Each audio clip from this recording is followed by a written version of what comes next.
A paz do Senhor, Brasil! Eu sou o pastor Gideão Carvalho. A paz do Senhor, irmãos. Eu sou o pastor Elias Teodoro. A paz do Senhor, irmãos. Eu sou o pastor Ednilson. A paz do Senhor, irmãos. Eu sou o pastor Eric Souza. Somos da Assembleia de Deus, Marcas do Evangelho, aqui de Cariacica, Espírito Santo, Brasil. E estamos aqui muito felizes para estudarmos mais uma lição da Escola Bíblica Dominical. Você que nos visita, saiba que é muito bem-vindo e participe conosco. É um prazer ter você aqui conosco nesse dia. Bom, meus amados irmãos e amigos, antes de começarmos a nossa aula, queremos pedir para que você dê um like no vídeo e também se inscreva no canal e ative o sininho de notificações para que você possa receber o conteúdo da nossa programação. E aproveito para reforçar a sua participação no chat, dizendo, perguntando, informando da onde você está nos acompanhando. Fique à vontade, a sua participação é muito bem-vinda. Irmãos, estamos chegando ao final de mais um trimestre. Estudamos essa revista aqui. Hoje nós estamos na lição de número 13. E para concluir, nós vamos tratar nessa lição de um fato histórico muito significativo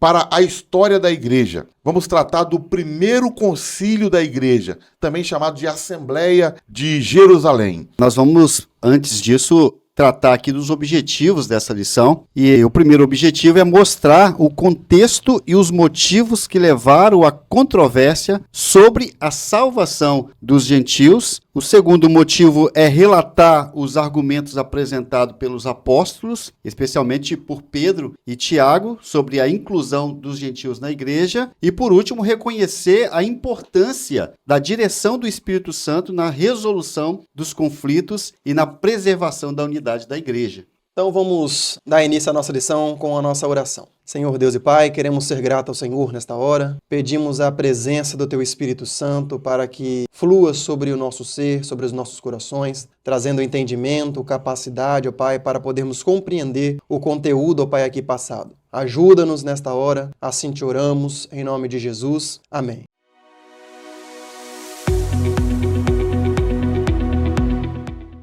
A paz do Senhor, irmãos, eu sou o pastor Pedro. A paz do Senhor, eu sou Andréia Furtado. Amém? Nós vamos ler o texto áudio. Na verdade, pareceu bem ao Espírito Santo e a nós não vos impor mais encargo algum, senão essas coisas necessárias.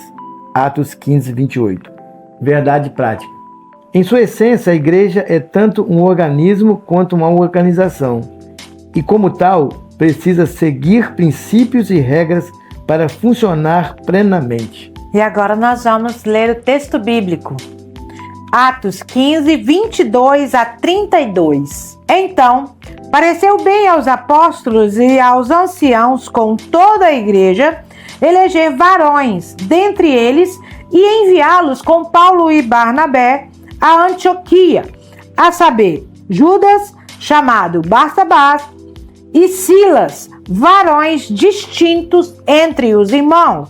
E por intermédio deles escreveram o seguinte: os apóstolos e os anciãos e os irmãos, aos irmãos dentre os gentios que estão em Antioquia, Síria e Cilícia, saúde. Porquanto ouvimos que alguns que saíram dentre vós vos perturbaram com palavras e transtornaram a vossa alma, não lhes tendo nós dado mandamento. Pareceu-nos bem, reunidos concordemente, eleger alguns varões e enviá-los com os nossos amados Barnabé e Paulo, homens que já expuseram a sua vida pelo nome do Senhor Jesus Cristo. Enviamos, portanto, Judas e Silas, os quais de boca vos anunciarão também o mesmo. Na verdade, pareceu bem ao Espírito Santo e a nós não vos impor mais encargo algum, senão estas coisas necessárias, que vos abstenhais das coisas sacrificadas aos ídolos, e do sangue, e da carne sufocada, e da fornicação. Destas coisas fareis bem se vos guardardes. Bem vos vá. Tendo-se eles então despedido, partiram para Antioquia, e, ajuntando a multidão, entregaram a carta. E quando a leram, alegraram-se pela exortação. Depois, Judas e Silas, que também eram profetas, exortaram e confirmaram os irmãos com muitas palavras. E esta foi a leitura bíblica em classe. Voltemos para a nossa aula.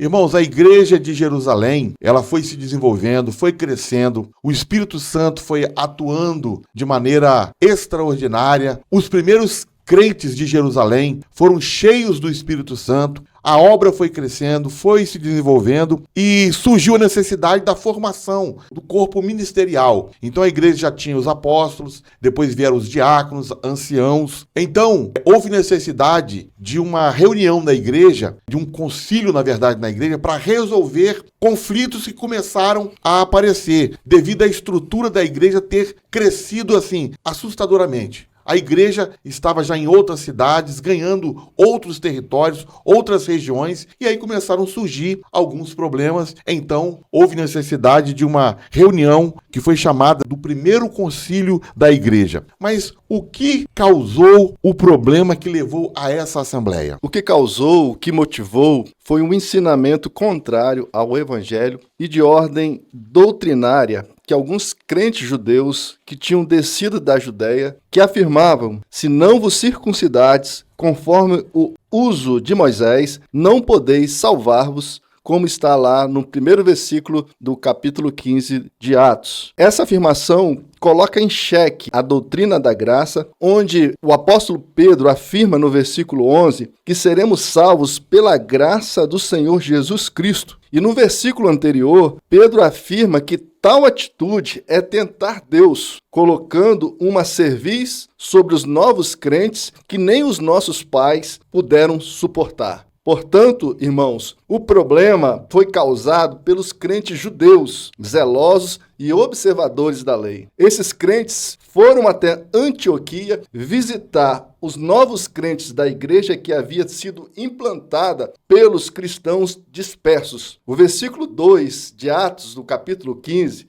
diz que Paulo e Barnabé tiveram uma não pequena discussão e contenda contra eles. O texto deixa claro que eles foram ali por conta própria, sem autorização dos líderes da igreja-mãe. Então, Paulo e Barnabé não tiveram êxito na argumentação, resolveram levar a questão para a igreja-mãe. Então, o Concílio de Jerusalém foi convocado para resolver essa questão. A gente observa que os judaizantes, eles saíram então de Jerusalém, foram para Antioquia observar os irmãos, sobretudo os gentios que estavam aceitando a fé. E por que eles enxergaram um problema em relação à salvação dos gentios? O que pode ter motivado esse pensamento deles concernente aos gentios? Bom, irmãos, essa situação ainda era nova para os judeus da época ali. Eles não conseguiam mensurar, ter a noção de que o evangelho era simplesmente aquilo que foi pregado por Paulo, por Barnabé, aquilo que estava sendo ensinado ali, que os gentios estavam se convertendo na fé. Para eles tinha que ter esse algo a mais, porque na visão deles não poderia ser tão simples assim, tão fácil assim. Esse era um ponto, então, que poderia estar causando uma certa cegueira espiritual, digamos assim, nele,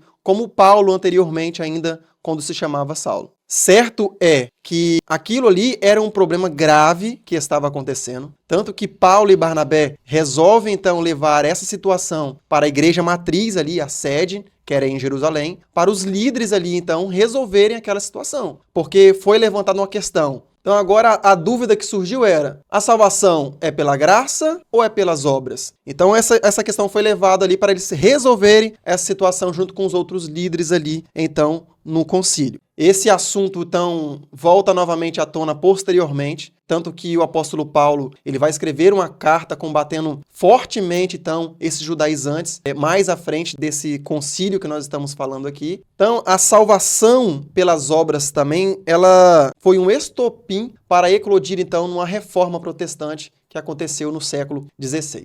falando do concílio de Jerusalém, ele foi muito bem enfatizado por Lucas, que foi o escritor de Atos dos Apóstolos, e foi de suprema importância que houvesse esse registro em Atos, porque ele está aqui revelando o choque que houve entre os judeus convertidos, que ainda observavam a lei de Moisés, e os gentios, que antes eram considerados impuros pelos judeus, e estavam agora sendo integrados nessa mesma comunidade de fé. E a igreja estava ali em plena expansão, como já foi falado aqui, especialmente entre os gentios, com a missão, com o trabalho de Paulo e Barnabé, mas um problema começou a surgir, e nós vimos aí no primeiro versículo do capítulo 15, que alguns saindo ali da Judéia, os fariseus, foram para a Antioquia para ensinar que era necessário a circuncisão e a observância da lei de Moisés para a salvação. E isso,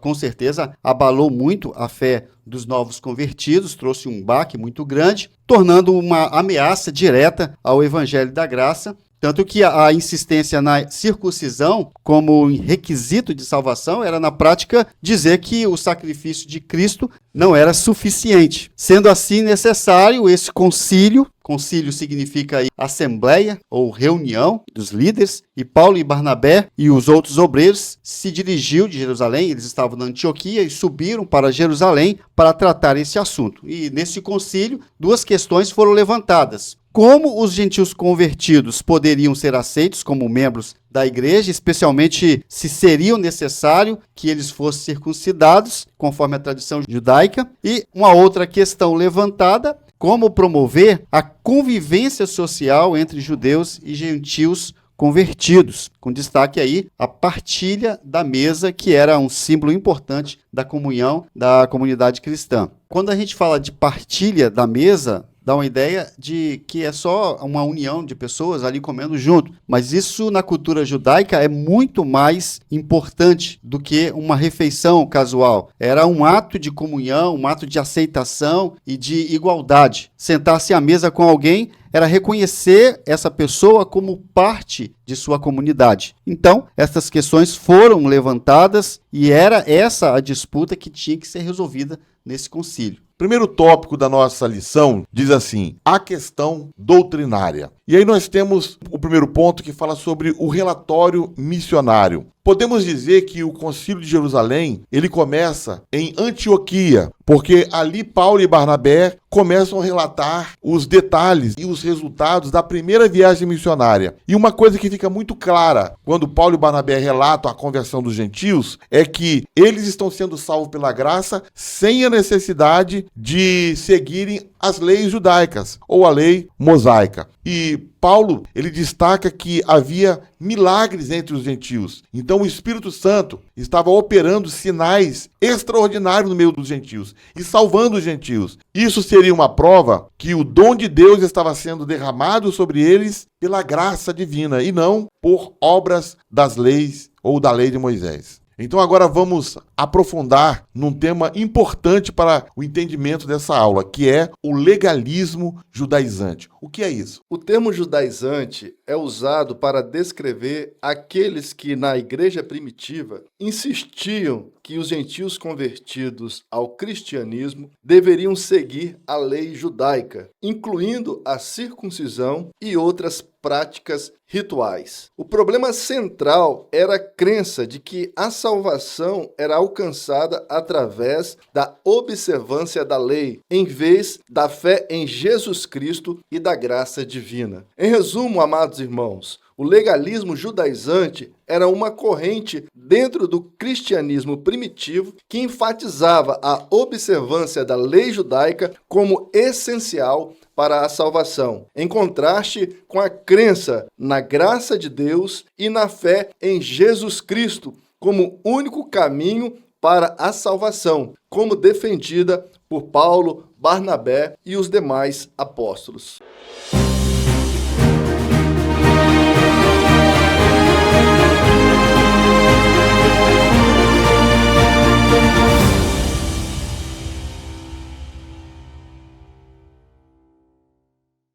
A paz do Senhor, irmãos, o meu nome é Tainara e hoje no Caminhando pela História vamos conhecer um pouco sobre como foi o Concílio de Jerusalém. Nos primeiros dias da Igreja Cristã, sua composição era majoritariamente judaica, mas aos poucos o Evangelho foi se expandindo, ultrapassando fronteiras étnicas e culturais. Por isso que em Atos, no capítulo 8, nós vemos os samaritanos, um povo de origem mista entre judeus e gentios, abraçando a fé em Jesus Cristo. Logo depois, no capítulo 10, nós vemos o apóstolo Pedro levando o evangelho de forma direta aos gentios, em Cesareia, na casa de Cornélio. E o resultado foi que muitos se converteram. O Espírito Santo desceu sobre eles, tal como havia descido no Pentecoste sobre os judeus. Ô glória! Teve até batismo com o Espírito Santo. E em seguida, nos capítulos 13 e 14, Paulo e Barnabé realizaram uma missão poderosa entre os gentios. Milhares creram e a igreja cresceu.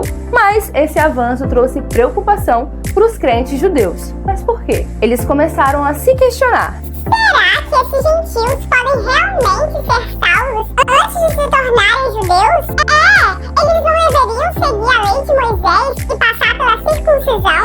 Esses gentios precisam seguir todos os rituais judeus para serem salvos, se eles puderem ser salvos. Essas dúvidas se tornaram reais e urgentes quando em Atos capítulo 15, na Antioquia, alguns judeus começaram a ensinar. Se vocês não forem circuncidados como manda a lei de Moisés, vocês não podem ser salvos. Veja, irmãos, esse tipo de ensinamento contrariava frontalmente ao ensino de Paulo, Barnabé e os demais apóstolos, que pregavam que a salvação vem unicamente pela graça mediante a fé em Jesus Cristo. Foi esse conflito que gerou o primeiro concílio da história da igreja, registrado em Atos 15, em Jerusalém. Mas o que vem a ser esse concílio? Foi uma grande reunião que reuniu os apóstolos, os anciãos e os líderes da igreja, que se reuniram para discutir essa questão decisiva. Durante o encontro, inclusive, o apóstolo Pedro relembrou da sua experiência com gentios na casa de Cornélio e declarou com firmeza: por que tentar a Deus colocando um jugo sobre os gentios que nem os nossos antepassados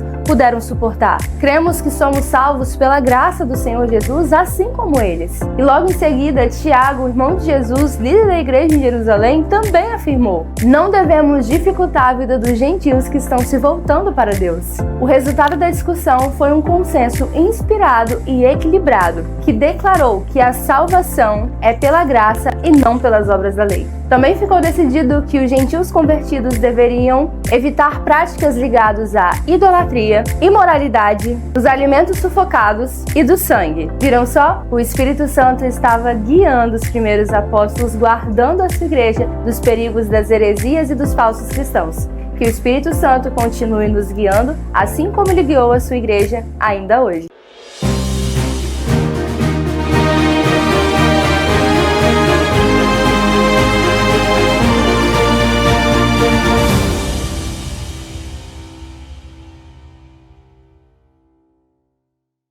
O segundo tópico da nossa lição diz assim: o debate doutrinário. E para a gente comentar sobre esse debate doutrinário do primeiro concílio, precisamos responder a seguinte pergunta: qual o ponto central da discussão do concílio de Jerusalém? É que os judaizantes, eles deixaram claro que a igreja deveria circuncidar os gentios convertidos e que também deveriam ordenar que eles guardassem a lei de Moisés. Olha só, em Atos capítulo 15, versículo 5, está escrito: então se levantaram alguns do partido religioso dos fariseus que haviam crido e disseram: é necessário circuncidá-los e exigir deles que obedeça a lei de Moisés. Então, este era o ponto. O conflito central se fundamenta nesta seguinte questão: a salvação, ela vem somente pela fé em Cristo ou pela fé mais a observação da lei de Moisés? O concílio, ele foi convocado para resolver essa tensão e definir os termos da convivência entre judeus e gentios na igreja, promovendo a unidade sem comprometer a essência do evangelho. Lucas registra e nos traz um resumo da ata que foi tratada nessa reunião. Nós vemos que no primeiro momento ele expõe as questões levantadas pelos fariseus, pelo partido dos fariseus. Depois, em seguida, o argumento dos apóstolos, dos líderes da igreja. Começando por Pedro, que lembra aos presentes a experiência que ele teve na casa de Cornélio, onde os gentios, todos eles, foram cheios do Espírito Santo, mostrando dessa forma que Deus aceitou os gentios, mesmo não sendo observadores da lei de Moisés. Olha só, em Atos capítulo 15, versículo 8, Pedro diz: "E Deus, que conhece os corações, lhe deu testemunho, dando-lhes o Espírito Santo, assim como também a nós." Então, da mesma forma que os apóstolos receberam o Espírito Santo lá no cenáculo, quando estavam reunidos e foram batizados pelo Espírito Santo, tendo como sinal a línguas estranhas, os gentios, ali na casa de Cornélio, também tiveram esta mesma experiência. E termina, e ele conclui respondendo a questão central levantada neste conflito com as seguintes palavras: "Cremos que somos salvos pela graça de nosso Senhor Jesus, assim como eles também." E na lição de hoje estamos aprendendo que Cornélio teve uma experiência marcante com o Espírito Santo. E agora a gente quer saber, você já teve alguma experiência com o Espírito Santo que marcou a sua vida? Conta pra gente. Paz, irmãos, sou o presbítero Daí. A experiência que eu tive foi numa reunião que tínhamos, onde o Espírito Santo me mostrou que 20 almas iriam descer as águas. E para a glória do Senhor, no dia do batismo, foram as 20 almas que desceram as águas batismais. A paz do Senhor, irmãos, meu nome é Vanessa e uma experiência que eu tive, de um milagre, na verdade, na minha vida, foi da minha filha, a Elis. Quando ela teve 2 meses de idade, ela ficou internada com bronquiolite, o quadro dela ficou muito sério, e tiveram que botar respiradores nela, e eu me lembro que o pastor Jairo foi lá e orou por ela e falou bem assim: "Irmã, fica tranquila que ia ser o Dia das Mães", Ele falou desse que no final de semana eu estaria em casa, e eu tomei posse daquela palavra, e ela foi melhorando de forma assim milagrosa, e a palavra do pastor se concretizou que antes daquele final de semana, antes do Dia das Mães, eu estava em casa com a minha filha. A paz do Senhor, irmãos, eu sou o Diego. A experiência que tivemos recentemente com o Espírito Santo, eu e a minha esposa, foi o nascimento da nossa primeira filha, a Lia, onde o Senhor cuidou de tudo, da gestação em todos os momentos, onde nós pensamos que por alguma dificuldade a bebê poderia vir com algum problema, mas nós vimos o agir do Espírito Santo guardando em todo momento e abençoando até no momento do parto, onde Ele preparou tudo. Tudo foi preparado com muita maestria pelo Senhor e Ele cuidou de cada detalhe. Esse é o Deus que nós servimos. A paz do Senhor, irmãos, meu nome é Wesley, e uma experiência que marcou muito a minha vida, eu estava na igreja anterior a essa e teve um grupo que foi convidado para cantar naquele domingo na igreja. E era um grupo de irmãos, eu lembro, de mulheres e homens, um grupo de 8 pessoas. E aquele momento do louvor foi tão marcante assim, que eu vi nítida a presença do Espírito Santo, que deu vontade daquele culto não acabar. É como se o céu tivesse descido na igreja e se Jesus voltasse naquele dia, eu ia feliz, porque parece que foi o último culto, era o último culto da minha vida. Então foi uma presença marcante, porque eu não queria mais saber de nada naquele momento, só de louvar e de receber aquela glória que tinha manifestado dentro da igreja naquele momento. Então marcou muito a minha vida essa experiência. Todos ao redor sentiam a mesma coisa, de tão nítida que foi a presença de Deus, da glória de Deus naquele momento ali no meio da igreja. O livro de Atos, ele relata várias ocasiões em que o Espírito Santo foi derramado de maneira especial, de maneira poderosa sobre os crentes. E agora, no Concílio de Jerusalém, mais uma vez essa experiência é relatada, só que agora é como comprovação de que Deus estava aceitando os gentios. Conforme foi falado pelo pastor Ednilson, quando o Espírito Santo caiu sobre aquelas pessoas que estavam na casa de Cornélio, e eles começaram a falar em línguas estranhas, depois de ouvirem a mensagem do Evangelho pelo apóstolo Pedro, então esse sinal visível da manifestação do Espírito Santo era também uma comprovação de que o Evangelho era também para os gentios. E essa experiência pentecostal é uma experiência extraordinária. E nós cremos, nós assembleianos, nós cremos que a experiência do batismo com o Espírito Santo, ela vem após a conversão. Então toda pessoa que é salva em Jesus Cristo, ele pode e deve buscar o batismo batismo com o Espírito Santo e receber não só o batismo,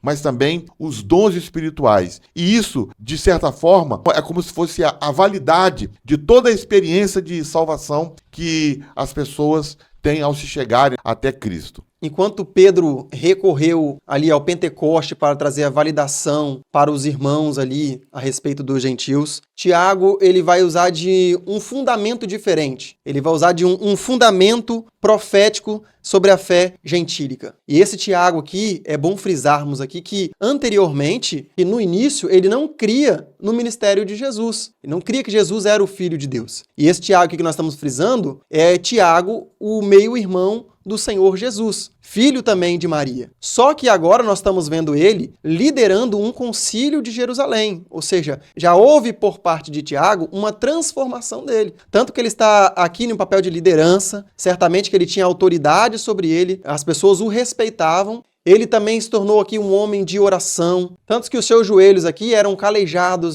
pareciam joelhos de camelo, de tanto que ele orava, então era um homem de oração. E agora ele está, então, liderando esse concílio. E o que ele traz de diferente de Pedro é um fundamento. E o fundamento é o quê? É o alicerce. É aquilo que vai segurar, aquilo que vai trazer o fundamento, o sustento para um edifício, se nós formos falar no ramo da construção civil. Então ele cria esse fundamento pautado na palavra. Então ele vai usar a palavra para lembrar os irmãos que estavam ali no concílio de que os profetas já tinham falado anteriormente acerca disso. Então, ele não está trazendo nenhuma novidade, não é nada da cabeça dele, não é nada novo que ele está trazendo ali para o concílio ali, ele está trazendo um fundamento bíblico. E é justamente isso também, através desse fundamento, que nós estamos aqui hoje, crendo nisso. Porque se não tivesse esse posicionamento de Tiago ali, quanto trazer esse fundamento bíblico, mostrando para eles que aquilo ali era algo que não vinha deles, não era de Pedro, não era de Tiago, não era de Paulo, não era de Barnabé, mas era algo do próprio Deus que foi profetizado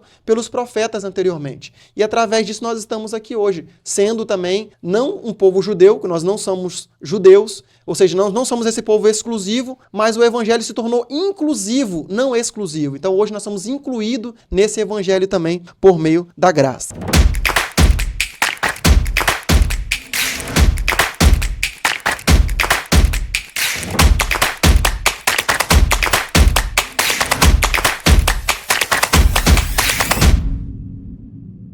Olá, queridos! Hoje vamos estudar a passagem bíblica mais importante do Novo Testamento. Aqui está um fato que determina que tipo de igreja ela seria. Aqui está uma controvérsia que vai definir se a salvação seria dada aos gentios ou se o evangelho seria desconfigurado já no seu início. A questão de discussão aqui é sobre salvação, porque os fariseus, que eram um grupo de judeus radicais que haviam se convertido, estava querendo que os gentios guardassem a lei, que eles circuncidassem e obedecessem à lei. E esse foi um problema tão sério que houve uma discussão muito grande entre Paulo, Silas e esses homens, ao ponto deles serem chamados a Jerusalém para discutirem esse assunto, de tão grande que foi essa demanda doutrinária. Essa assembleia, ou esse concílio, ou esta convenção, foi a primeira e a mais importante convenção de toda a história da igreja. Lá, o nosso destino como cristão foi decidido pela ação do Espírito Santo. Se o Espírito Santo não tivesse controlado aquela assembleia, inevitavelmente o cristianismo teria sido alterado e ele teria perdido a sua eficácia. A questão está aqui é que nós temos o evangelho de fronteira, que está em Antioquia, quando a igreja de Antioquia ganha a expressão maior do que a igreja de Jerusalém. Os judeus perceberam que os gentios estavam se convertendo em um número muito mais expressivo do que os judeus. Na verdade, parece que parou o crescimento de conversão entre os judeus. Logo, os judeus perceberam que o cristianismo não era uma extensão do judaísmo, mas era uma outra religião. Então, começa a haver uma resistência à pregação do evangelho no meio dos judeus e a igreja cresce muito entre os gentios. Como a igreja começa a ganhar uma expressão extraordinária no mundo gentílico e como os gentios receberam de bom grado a palavra de Deus, não com a resistência dos judeus, criou-se um ciúme e eles quiseram então converter os cristãos gentílicos aos ritos judaicos. O primeiro testemunho que o Espírito Santo usou foi o testemunho de Pedro, mostrando pela experiência da descida do Espírito Santo na casa de Cornélio, em que Deus estava trazendo os gentios à fé. Deus havia mostrado a Pedro que Deus não mais faria essa distinção entre puros e impuros, entre gentios e judeus. Então, Pedro diz que o Espírito Santo desceu também sobre os gentios, do mesmo jeito que o Espírito Santo desceu sobre os judeus, mostrando, já que o Espírito Santo não fez essa acepção, nem essa diferenciação, também não deveria ser feita, já que o Espírito Santo aceitou os gentios, sem que eles observassem ou conhecessem os ritos da lei e as cerimônias judaicas. Pedro diz que ele cria que os gentios também haviam sido salvos pela graça de Deus. Isso determina que a salvação é pela graça e não pelas obras da lei. Pedro diz que não deveriam colocar uma imposição, um jugo sobre os gentios que nem eles, como os judeus, suportaram guardar. Então Pedro diz que isso seria tentar a Deus colocar o jugo da lei sobre os gentios, mostrando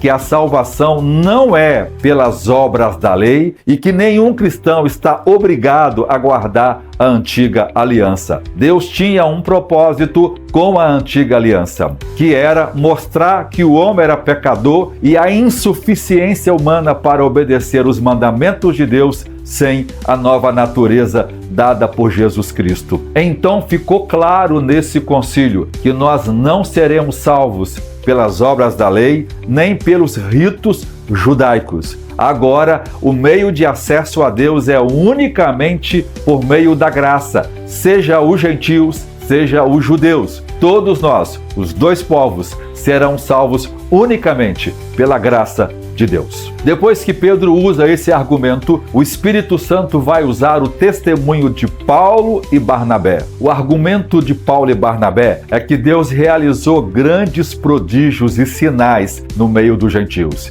que Deus salvou milhares e milhares, multidões dos gentios. Ou seja, o Espírito Santo validou a pregação do Evangelho, operando sinais e prodígio no meio dos gentios. O testemunho de confirmação do Espírito Santo em operar as suas obras, em manifestar o seu poder, em distribuir os dons espirituais no meio dos gentios, mostrou que Deus havia aceitado os gentios na nova aliança, do mesmo jeito que chamou seu povo à salvação. Depois que os argumentos da experiência foram usados, agora Tiago vai usar o argumento escriturístico. Ele vai coroar toda a argumentação, ele vai conectar aquela experiência às escrituras, citando Amós, dizendo que Deus escolheu salvar todos os homens dentre os gentios, ou seja, todas as pessoas dentre os gentios que invocarem o nome do Senhor. Então Tiago diz que Deus escolhe salvar os gentios sem a argumentação da lei. E se alguém quisesse continuar guardando a lei dentre os judeus, que ouvissem as sinagogas que todo sábado era ensinado, mostrando que agora Deus estava trazendo os gentios à salvação sem a necessidade de guardar a lei. Agora, judeus e gentios não mais precisam obedecer à lei cerimonial do Antigo Testamento. Elas são símbolos, elas são sombras e tipos das coisas reais que aconteceram em Jesus Cristo. Nem eu e nem você e nenhum de nós devemos guardar a lei, porque a lei foi dada para um fim específico, mostrar que o homem é pecador. Então a lei é a pregação do Evangelho, dizendo que eu e você não conseguimos obedecer à lei, a não ser que o novo nascimento aconteça em nós. Porque ao nascer de novo, a nova vida que nós recebemos em Jesus Cristo naturalmente obedece à lei de Deus. O apóstolo Paulo diz no livro de Gálatas que se você andar no Espírito, você não vai cumprir as concupiscências da carne e você vai cumprir as obras da lei. Que coisa linda! A nova vida que Deus nos dá naturalmente obedece a Deus. É um coração que naturalmente busca as coisas de Deus, porque ela não ama mais o pecado e não é mais guiado pela força da lei, mas sim pela graça de Deus que nos resgatou e nos salvou em Jesus Cristo. Veja que coisa linda! Ali estavam os apóstolos, estavam os presbíteros, os anciãos da igreja, estavam várias autoridades e pessoas importantes e piedosas da igreja. O Espírito Santo reuniu um time colegiado de pessoas piedosas e cheias de fé e muito sábias para decidir a questão mais importante da igreja. E veja a carta conciliar que saiu da decisão. Pareceu bem ao Espírito Santo e a nós. Veja que coisa linda. Quem estava guiando aquela assembleia era o Espírito Santo. Ele foi citado em todo momento. Foi ele quem salvou os gentios. Foi ele que operou os sinais e prodígios no meio dos gentios. Foi ele que chamou Paulo e Barnabé para pregar aos gentios.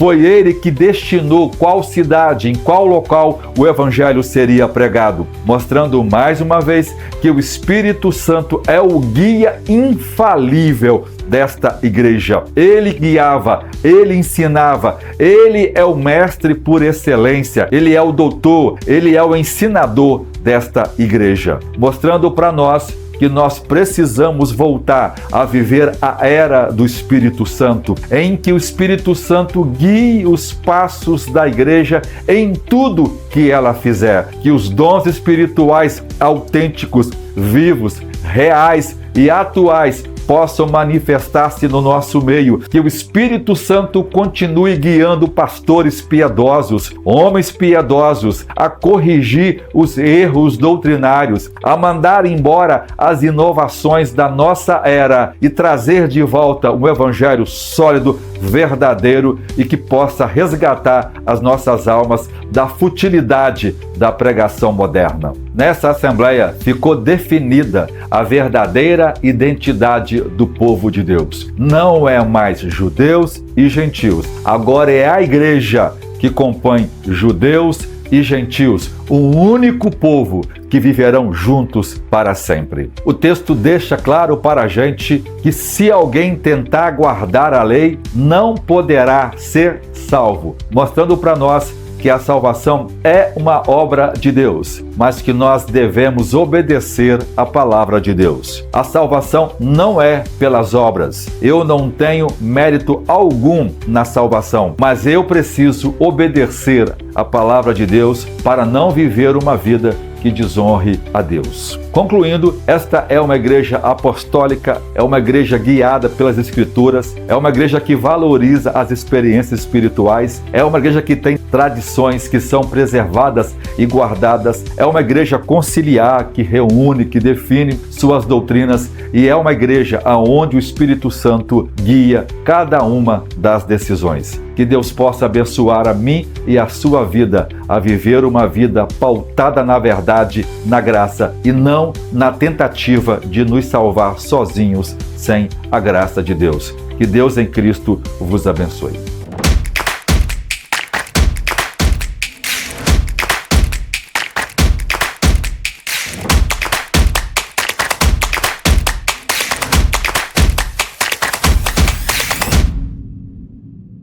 O terceiro tópico da nossa lição diz assim: a decisão da Assembleia de Jerusalém. Então vamos entender agora, irmãos, a participação do Espírito Santo neste concílio. Bom, meus amados irmãos, o Espírito Santo foi fundamental para a tomada de decisões sobre a inclusão dos gentios na fé cristã, orientando os líderes da igreja a discernirem a vontade de Deus e a promover a unidade entre judeus e gentios. A declaração final, pareceu bem ao Espírito Santo e a nós, conforme está em Atos, no capítulo 15, versículo 28, expressa a convicção de que a decisão tomada foi guiada pelo Espírito, confirmando que a salvação pela graça de Jesus Cristo se estende a todos, independentemente de sua origem e cultura. O Espírito Santo atuou no concílio de duas maneiras principais. A primeira, a gente percebe uma intervenção direta. Em certos momentos,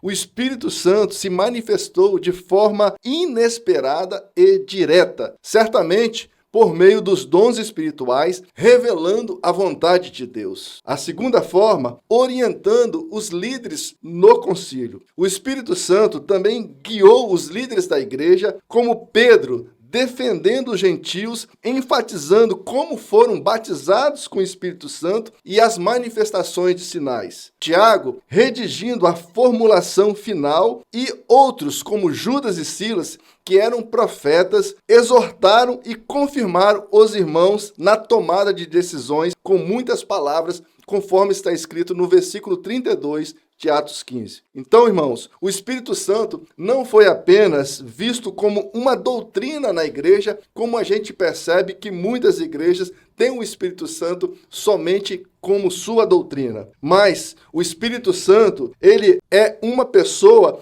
com a participação ativa nela. Portanto, irmãos, a frase pareceu bem ao Espírito Santo e a nós expressa a convicção de que a decisão tomada foi fruto da ação conjunta do Espírito Santo e da obediência dos líderes da igreja. Essa declaração é um testemunho da importância do discernimento espiritual na vida da igreja e da necessidade de buscar a vontade de Deus em todas as nossas decisões. Irmãos, estamos observando nessa lição como que o Espírito Santo age na vida da igreja. O Espírito Santo de maneira poderosa agindo e trazendo soluções, as mais variadas soluções para a igreja. E aí pensamos, né, que verdadeiramente esse Espírito Santo não é simplesmente uma força nem uma energia. Ele é uma pessoa ativa no meio da igreja, trazendo soluções concretas para a igreja. Então vamos agora entender qual foi o parecer final dessa Assembleia. Bem, o parecer final da Assembleia não poderia ser melhor, porque além de evitar a imposição do legalismo judaico para os gentios, como a circuncisão obrigatória, por exemplo, estabeleceu algumas recomendações práticas com o objetivo de promover a convivência entre judeus e não judeus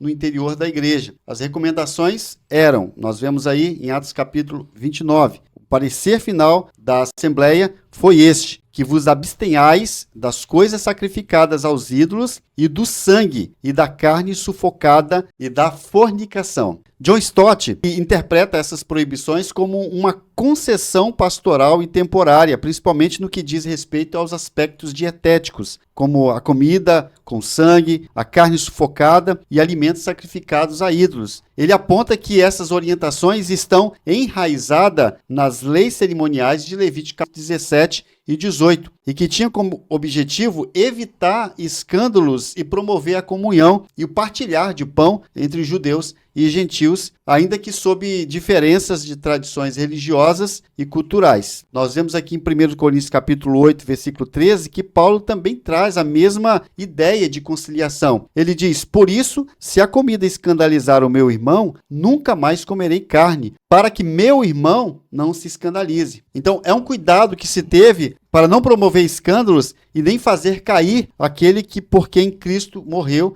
para salvar. A intenção aqui é evitar o legalismo e não os crentes judeus. A única proibição de caráter moral e absoluto, e não apenas cultural, seria a fornicação, algo condenado por toda a Bíblia, mesmo antes ou depois da lei mosaica. Irmãos, agora eu gostaria que você colocasse aí no chat o que você está aprendendo com a resolução desse concílio de Jerusalém. Coloque aí o que você achou importante, que foi falado até agora, de Atos capítulo 15. O que de importante você entendeu e pode reproduzir para a gente aí no chat. Aprendemos, meus irmãos, que se orássemos mais e dependêssemos mais do Espírito Santo, nós teríamos mais paz para resolver os nossos conflitos. Não estou dizendo que não teríamos problemas, mas nós teríamos maturidade espiritual para poder lidar com esses problemas de maneira a ser guiada pelo Espírito Santo. Lamentavelmente, hoje, quando nós temos muitos problemas na esfera eclesiástica, muitas pessoas tendem a procurar, primeiramente, os tribunais, querer julgar, querer o seu benefício próprio, e esquecemos, às vezes, de correr para o principal, como Tiago nos ensinou naquele concílio, buscar direção na palavra de Deus e direção do Espírito Santo. Essa resolução que nós trouxemos aqui, ela foi direcionada pelo Espírito Santo. E ao ser direcionada pelo Espírito Santo, ela trouxe paz e ela trouxe crescimento para a igreja. Porque as Escrituras nos informam que fala que a igreja crescia, não só em paz, mas também em unidade. Então, quando os demais irmãos passavam pelas ruas, eles iam ensinando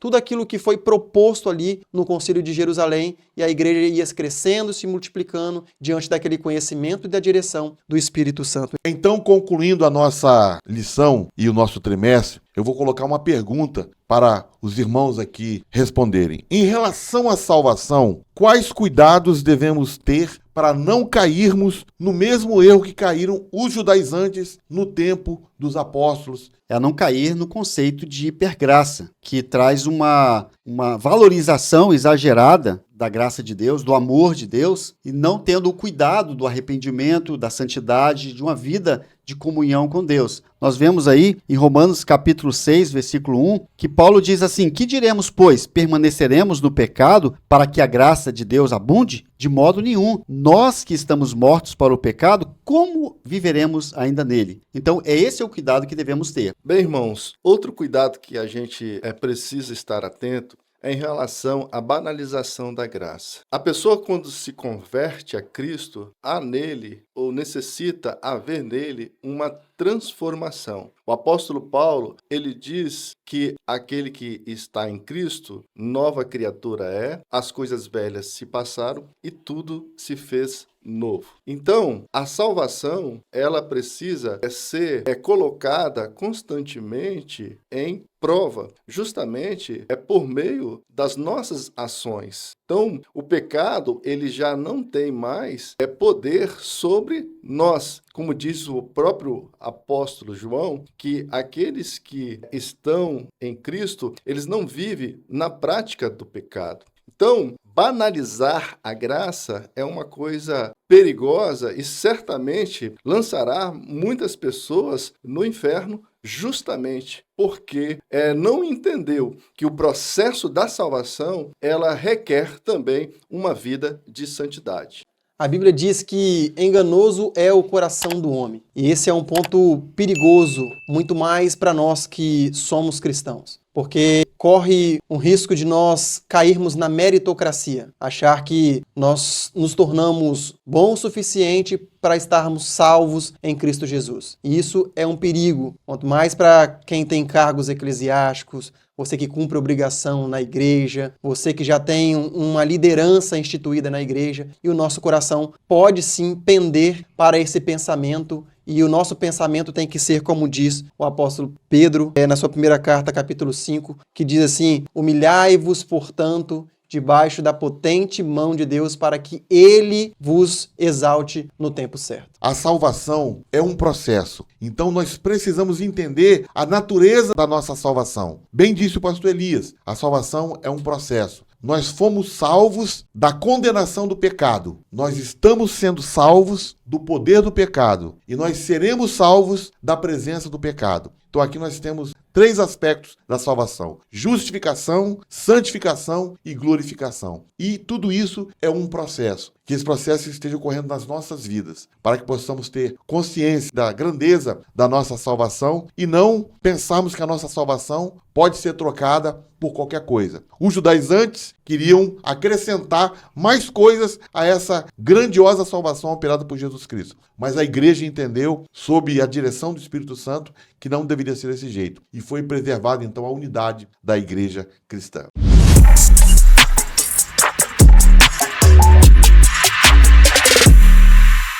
E agora chegamos ao momento muito especial dessa aula, o momento em que cada um de nós é convidado pelo Espírito Santo a contribuir no reino de Deus.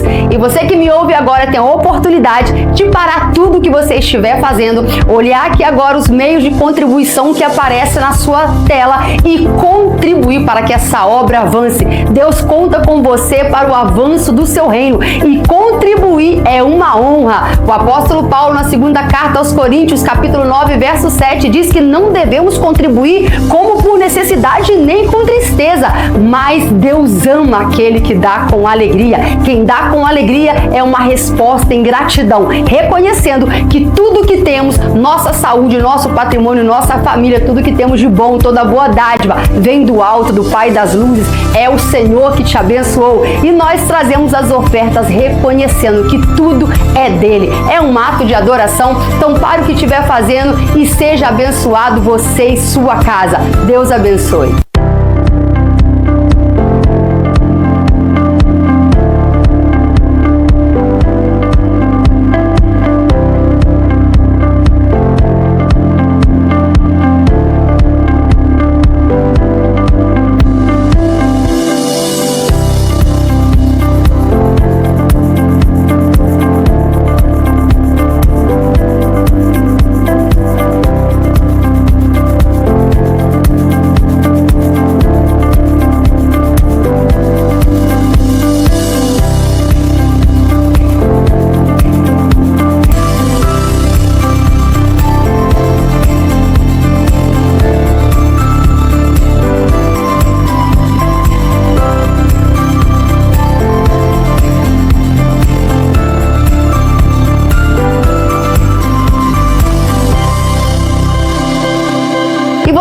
Ver nessas imagens as coisas maravilhosas, lindas que Deus tem feito em nosso meio.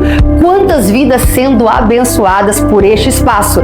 E é pensando nisso que eu te convido agora para ter o privilégio de participar da nossa campanha dos 1000 valentes. Campanha onde 1000 pessoas motivadas pela fé serão desafiadas a contribuir de forma mais sistemática, parcelada, para que nós venhamos a adquirir esse espaço que você conheceu. E nós te convidamos a fazer um voto com o Senhor. Fale a Deus qual é a sua necessidade, aquilo que você tem buscado diante de Deus. Se comprometa e eu tenho certeza que o nosso Deus é um Deus de milagre, Deus de resposta. Ele vai aceitar o seu desafio. E nós sabemos que a fé honra a Deus e Deus honra a fé. Faça parte desses 1000 valentes que terão seus nomes nos memoriais da fé, que contribuíram para que essa realidade acontecesse no nosso tempo e na nossa geração.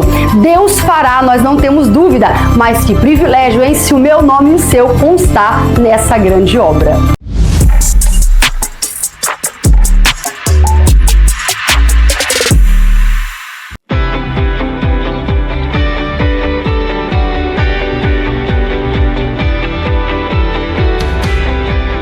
Muito bem, irmãos, agora estamos no momento de perguntas e respostas para ver se vocês assimilaram bem o conteúdo da aula. A primeira pergunta é: qual foi a causa do problema doutrinário que surgiu na igreja de Antioquia? Opção A: a imposição de costumes gregos aos crentes judeus por parte dos gentios convertidos. Opção B: a visita de líderes autorizados de Jerusalém que queriam avaliar a fé dos gentios. C: crentes judeus não autorizados exigiram que os gentios seguissem a lei de Moisés. E D: a resistência dos gentios convertidos em aceitar qualquer ensinamento sobre a lei judaica. Tempo na tela.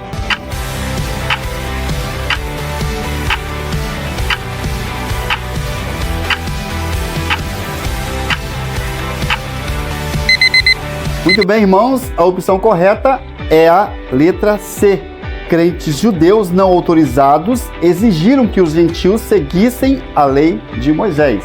Vamos para a próxima pergunta. Segunda pergunta: o que Paulo e Barnabé destacaram ao relatar os resultados da primeira viagem missionária? Opção A: a necessidade de os gentios guardarem a lei.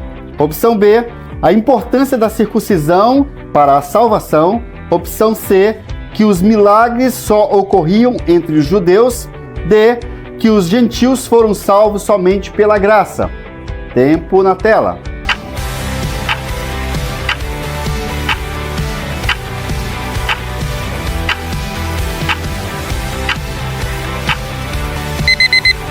Muito bem, a opção correta é a D, que os gentios foram salvos somente pela graça. Muito bem, vamos para a terceira pergunta. Como a igreja deve tomar decisões importantes? Opção A, baseando-se em tradições humanas. B, buscando a direção do Espírito Santo através de oração. Opção C, seguindo opiniões da maioria. E a opção D, consultando apenas os crentes mais antigos. Tempo na tela.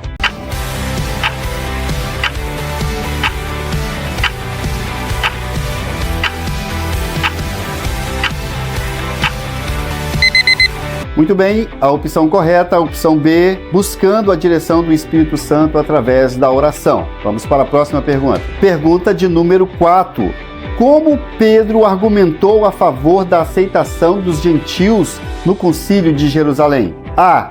Usando a experiência dos gentios com o Espírito Santo. B. Exigindo que eles seguissem a lei de Moisés. C. Afirmando que a circuncisão era desnecessária. E D. Propondo um novo tipo de aliança para os gentios. Tempo na tela.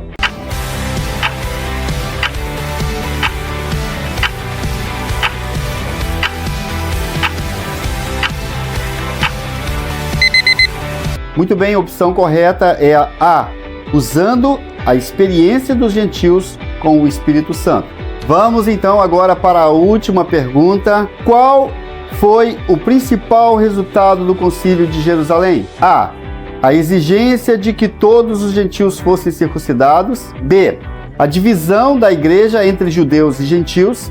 C. A criação de novas leis para atender os gentios convertidos. E D. A confirmação de que a salvação é pela graça, sem a imposição da lei. Tempo na tela para vocês.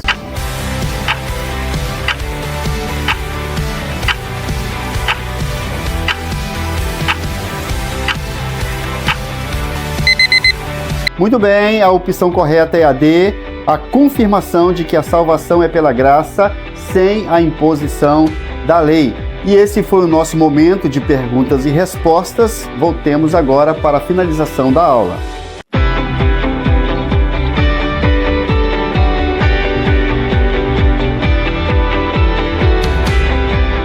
Vamos orar. Amado Deus, eterno Pai, graças te damos, Senhor, por este momento que aqui passamos. Pai amado, pedimos para que o Senhor possa abençoar a vida de todos os irmãos que nos ouvem, que a palavra possa encontrar guarida em seus corações, que a mensagem, Senhor Deus, do Espírito Santo possa, Senhor Deus, produzir frutos dignos, Senhor Deus, da tua vontade, Pai. Pedimos, Senhor Deus, que o Senhor dê, ó Pai amado, uma bênção a cada um que nos ouve e que o Senhor possa continuar conosco. Assim oramos e te pedimos em nome de Jesus. Amém. Paz, irmãos. Paz, irmãos. Pois corta isso, tá, gente? Corta isso, tá, gente? Ele lá no retiro, toca na cara, aí o pastor toca na cara. Aí no dia da entrega do troféu, tinha uma cesta de chocolate, né? Aí chamaram a gente pro desafio. Aí colocaram lá, Salmo 1º, quem sabe recitar? É o único que eu sei! Aí, pastor, Deus me honrou aquele dia. Pastor, Deus me honrou aquele dia. Bem-aventurado. Ele ficou olhando assim, como que ele sabe? Z, pra quem não sabe, é assim. Tá do jeito que tá aqui, ó. É, igual do Z do Zorro.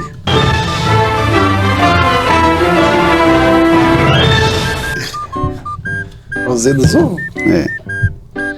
Esse Z é o contrário, é um X, Alfa, né? Falou. beta, gama, delta. Delta. De zeta, eta, teta. De zeta, eta. Zeta. Alfa, beta, gama, delta. De zeta, eta, teta. Kappa, lambda, mi, ni. Vocês estão falando grego mesmo, né? Ni, psi, ômicron. Ó. Ômega. Por aí. E vai, continua. Ômega é o último. Alfa Eu só sei isso. Só sei isso. Princípio. Alfa e ômega. Vai ser o início aí. Cadê o... Vai virar pra nós não? Um negocinho pra gente ver a Paz do nossa... Senhor. Paz do Senhor. Pera aí, 10 anos sei. gravando, a gente não olha pra trás. Então é. Bom dia a todos. Bom dia. É só pra não falar na hora. Aí eu já falo. Ele vai treinar o errado, porque se ele fala errado mesmo, aí ele fala. O problema era grave. Eu tava gravando. Ele treina o errado pra na hora que ele vai falar, ele certo. erra. Aí ele erra o errado, que eu tô falando certo. Isso aí. Você que nos visita nessa manhã. Não, nessa manhã não. Você que nos visita. Peraí que eu ri. Dessa verdade. Essa viagem vai ser tensa. Começou bom. Essa revista tá aparecendo lá. Saudamos também os visitantes que. Aqui, ó. Tá, vamos lá. 10 anos gravando. Gravando errado. E gravando errado. Vira até viu. Você também na sua vida. Sua honra, a sua presença é uma Sua honra é uma. A honra é uma presença. Sua honra é uma presença muito legal. Like, inscreva, sininho, chat. Like, inscreva, sininho, chat. Like, dê um like, se inscreva. No meu, quando eu falar na aula, os outros ficavam assim, ó. Aí eu lembrava. Que primeiro, hein, pastor? Primeiro. Pois é, nós também. Quando você tava errando aqui, eu tava treinando aqui. Calmo sereno, né? Calmo sereno.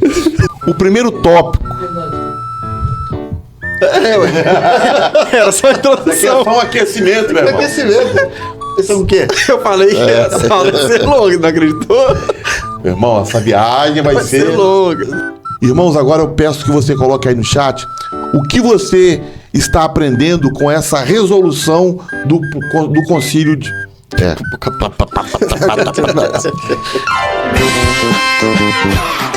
Pois corta isso, tá, gente? Corta isso, tá, gente?